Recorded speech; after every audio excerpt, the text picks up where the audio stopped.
Découvrez de nombreuses destinations et préparez vos prochaines vacances avec brochureenligne.com. Où est-ce que vous nous emmenez, Xavier? On va se balader, hein. Donc ça va être à vous de deviner où l'on va. Alors attention, 1, 2, 3, regardez.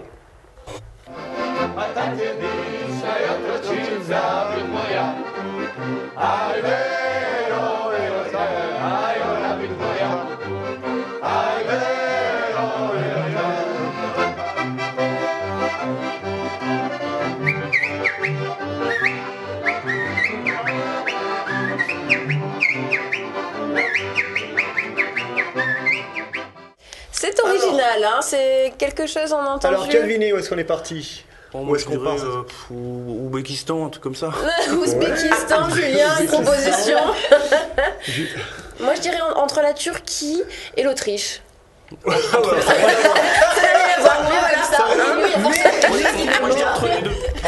En Norvège peut-être. Non, mais finalement on est entre la culture balte et la culture méditerranéenne. Nous sommes en Croatie. Aujourd'hui je vous emmène dans une région qui est un petit peu moins connue. C'est vrai que la Croatie, on connaît souvent la côte sud avec Dubrovnik notamment, qui est une ville magnifique. Là, et des calanques magnifiques aussi. Des calanques, des îles. Oui, pardon. Non, des criques. Des criques, voilà. Des criques. Ça, c'est comme le graphiste pour tout à l'heure. Il se venge. Un coup chacun. Non, je vous emmène en Croatie. On va voir de belles images de cette région de l'Istrie, donc qui est située dans le nord-est du pays, qui est un petit peu moins donc connu. géographiquement, c'est bien entre la Turquie et l'Autriche. Presque.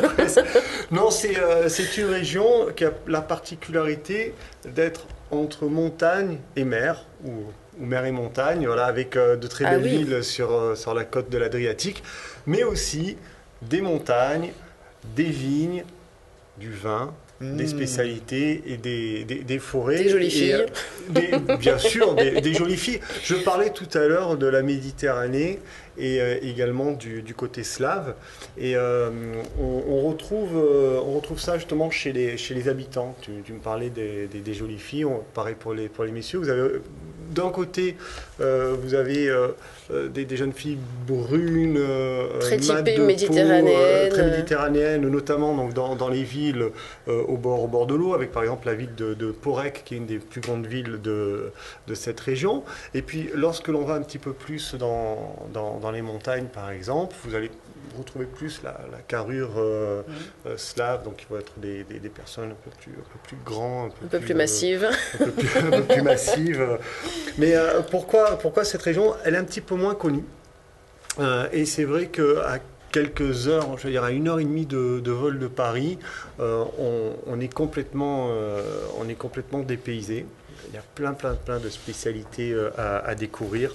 Poisson grillé, truffes, huile d'olive, pommes, châtaignes. Et pour passer un week-end, par exemple, ça peut être génial. Alors, moi, je vais vous emmener faire une promenade en musique. Je vous propose une balade au crépuscule dans la ville historique de Pula, où on trouve de nombreux vestiges antiques, mais aussi dans le village de Rovinj. Il l'a dit. Je l'ai dit, que l'on appelle aussi la petite Venise croate. Donc, contemplez cette promenade zen au bord de l'eau. Je vous invite avec moi en Istrie, allez, en on Croatie. Y va.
Ce Ça sont... donne envie. Ah hein. ouais, ce sont vraiment très belles images. Ça vous a plu? Ouais, petite Ah oui. promenade comme ça Voilà, sur le ouais. port. Vraiment, les gens sont adorables. Et comment on Vraiment. retrouve plus d'informations Alors moi, je pour- vous invite à découvrir Allez. le site visiteeurope.fr. Voilà, sur les spécialistes du voyage en Europe. Et là, vous aurez toutes les indications pour visiter cette région de l'Istrie en de Croatie. l'Istrie en Croatie. Découvrez de nombreuses destinations et préparez vos prochaines vacances avec brochuresenligne.com.